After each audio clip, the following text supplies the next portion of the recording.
been consistent for a very long time. And I can call some names because I'm interested to know what their position is now. Carl Bethel, Dion Folks, because these people have progressive backgrounds, you know, and I'm interested in what the Prime Minister thinks about the Israel Republic, because, you know, he hasn't really ever spoken to it.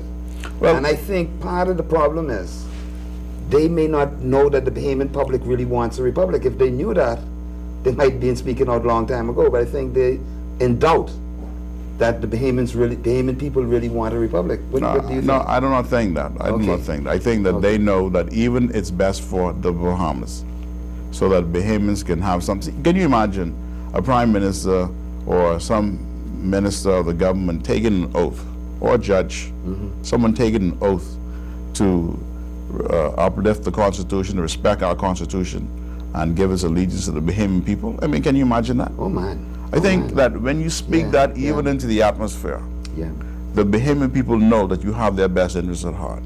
But when they hear an oath that you are pledged to give your allegiance to the Queen, if it's never to me, they do not expect anything. This is why they run for jobs, because our lawyers, our politicians would constantly talk about jobs, never about empowerment, never about, you know, you're going to own this, you're going to give you a stake. One of the things they always talk about is that the fact that we have almost 2 million acres of crown land in the portfolio of the Bahamas government. But what you call it again?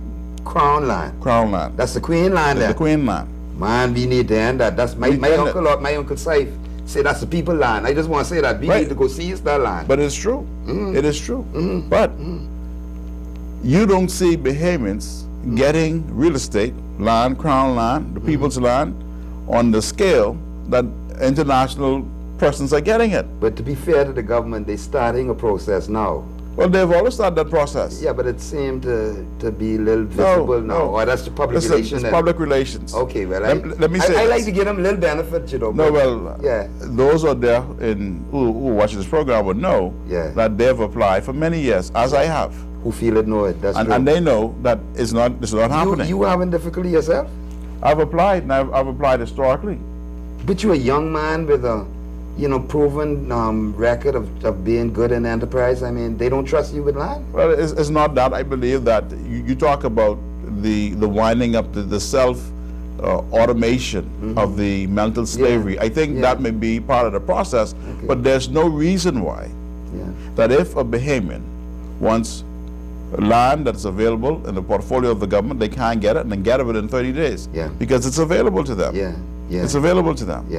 But mind you, you have the scandal. I don't want to really get into it, but they had this scandal where high-ranking officials in land and surveys and people responsible with the care and custodianships of the land have been taking advantage and getting it for themselves. So and I think that is wrong and ought to be frowned upon. But you know, I believe because they're up close and personal and saying that Bahamians aren't getting the best land anyway, but foreigners are coming in and taking 10,000 acres here, 500 acres there, beachfront property. They say, you know what, we're going to tap into that stuff. I'm not condoning that, but I'm saying to you that there are opportunities for Bahamians to empower our people, but we're not doing that.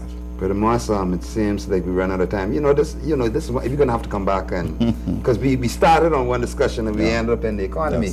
But thank you so much for coming, Brother Moss, and once again I want to convey my apologies to the family of that young baby.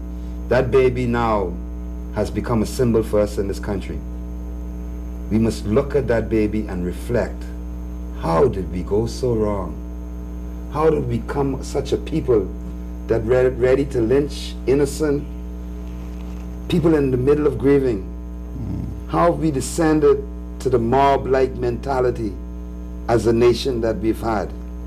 How is it that our politicians, after 36 years of independence, still haven't gotten their minds right?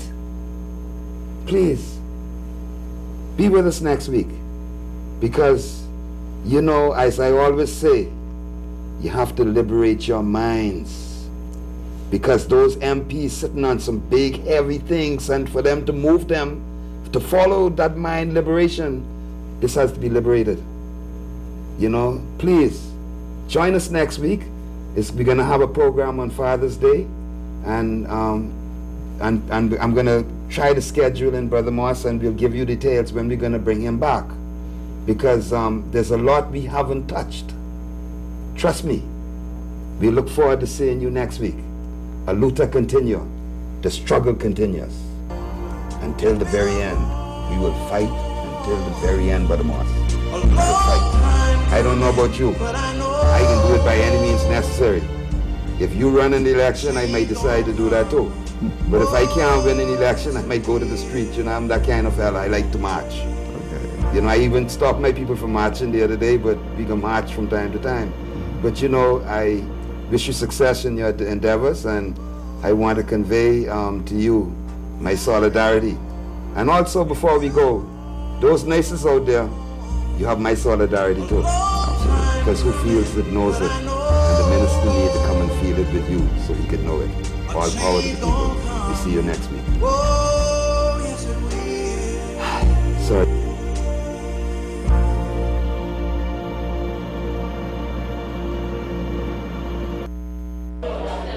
Hi, I'm Tonita, and I love watching JCN, the best. This is JCN Television 14, a service of the Jones Communications